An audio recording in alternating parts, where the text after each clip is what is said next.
వెళ్ళగొచ్చారు. ఇది ఎవరి ద్వారా జరిగింది దాన్ని ఇన్వెస్టిగేషన్లో గుడ్ న్యూస్ ఏంటంటే ఎవరికి ఏ హాని జరగలేదు. అది గాడ్స్ గ్రేస్. ప్రపంచంలో శాంతి కరువైపోయింది, యుద్ధాలు ఎక్కువైపోయాయి, క్రైమ్ ఎక్కువైపోయింది, పాపం ఎక్కువైపోయింది, సెల్ఫిష్నెస్ ఎక్కువైపోయింది, పొలిటికల్ అజెండాలు ఎక్కువైపోయాయి. Peace is lacking. Jesus said, blessed are the peace makers. That's what I am doing.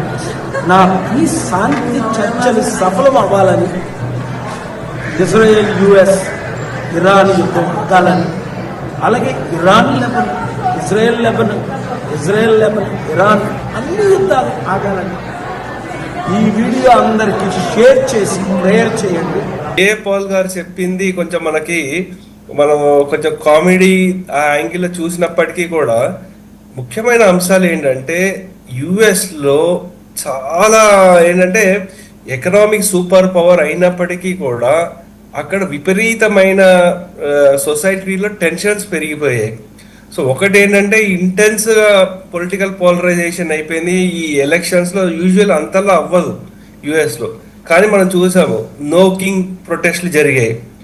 దాంతోపాటు ఈ మగా క్రాక్ డౌన్లను చేశారు. సో ఆ సొసైటీలో ఉండే టెన్షన్లు, ఇంకోటి అగ్రెసివ్గా ఇమిగ్రేషన్స్ ఇంప్లిమెంట్ చేశారు, మాస్ డిపోర్టేషన్స్ చేశారు, పాలసీలు పెట్టారు. సో ఇంకా కాస్ట్ ఆఫ్ లివింగ్ పెరిగిపోతుంది ఇప్పుడు. సో ఇవన్నీ ఏంటంటే ఒక్కొక్కటి యాడ్ అవుతుంది.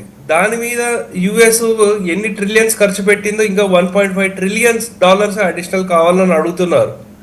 సో ఇవన్నీ ఇంతలా ఉండేసరికి సొసైటీలో పెరుగుతున్న టెన్షన్లకి ఒకటి ఏంటంటే మనం కాన్స్పిరసీ థియరీ పెట్టుకోవచ్చు, అది ఒక యాంగిల్.